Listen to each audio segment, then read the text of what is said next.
August 2nd, 216 BC, Cannae, southern Italy. 87,000 Roman soldiers face 50,000 Carthaginian troops led by Hannibal Barca. Rome has numerical superiority, they have better equipment, they're fighting on their own territory, every advantage is theirs. By sunset, 70,000 Romans will be dead or captured. It's the worst defeat in Roman military history.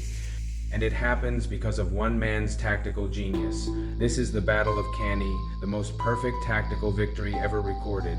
It's studied in military academies worldwide, and it changed Roman warfare forever. The Second Punic War. To understand Cannae, you need to understand the war.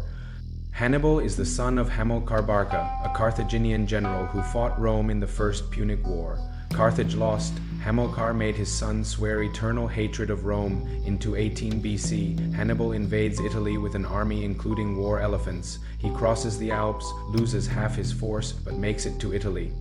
For 2 years, Hannibal defeats every Roman army sent against him. At Trebia, at Lake Trasimene, Roman casualties are staggering. Rome appoints a dictator, Fabius Maximus. His strategy is to avoid battle, shadow Hannibal's army, and cut his supply lines. It works. Hannibal can win battles, but he can't capture Rome, but Romans hate.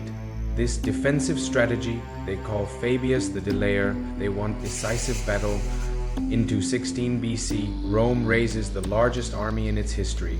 87,000 men, 2 consuls, Varro and Paulus, command jointly. Their orders: find Hannibal and destroy him. The deployment: the armies meet at Cannae on open ground, perfect for traditional Roman tactics. Rome deploys in standard formation, but deeper than usual. They pack the center with heavy infantry. The plan is to smash through Hannibal's center with overwhelming force. Roman cavalry protects the flanks, allied infantry extends the line. Hannibal deploys differently. His center is weak, held by Gauls and Spaniards. His flanks are strong, with African heavy infantry held in reserve.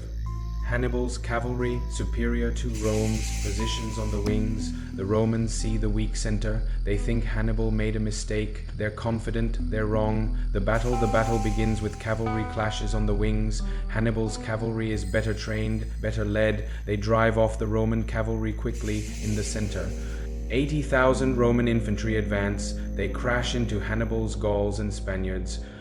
The Carthaginian center bends backward. It looks like it's breaking. The Romans push harder. They're winning, but it's a trap. Hannibal designed his center to bend, not break. It forms a crescent shape, pulling the Romans deeper into the formation. As the Romans push forward, they compress. Soldiers in the rear ranks push forward. The formation becomes a dense mass with no room to maneuver. Then Hannibal springs the trap. The African heavy infantry on the flanks wheel inward. They attack the Roman flanks from both sides. Simultaneously, Hannibal's victorious cavalry returns from chasing off the Roman cavalry. They attack the Roman rear. The Romans are surrounded. 80,000 men trapped in a closing ring of Carthaginian steel. The slaughter. What happens next is systematic butchery. Romans can't maneuver. They can't retreat. They're packed so tightly that soldiers in the center can't even raise their swords. Carthaginian troops kill Romans from all sides. The outer ranks die first, then the next layer, then the next. Some Romans try to break out. A few thousand escape. Most die where they stand by late afternoon. 70,000 Romans are dead. 10,000 are captured. Carthaginian losses, 6,000. It's the most lopsided victory in ancient military history. Hannibal destroys an army twice his size through pure tactical genius. The aftermath: Cannae nearly destroys Rome. Half the Roman Senate is dead. Entire legions are annihilated. Italy's allies start defecting to Hannibal. Capua, Rome's second largest city, joins Carthage. Rome is defenseless. Panic spreads through the city. Women mourn in the streets. The Senate debates surrender, but Rome refuses to give up. They implement emergency measures.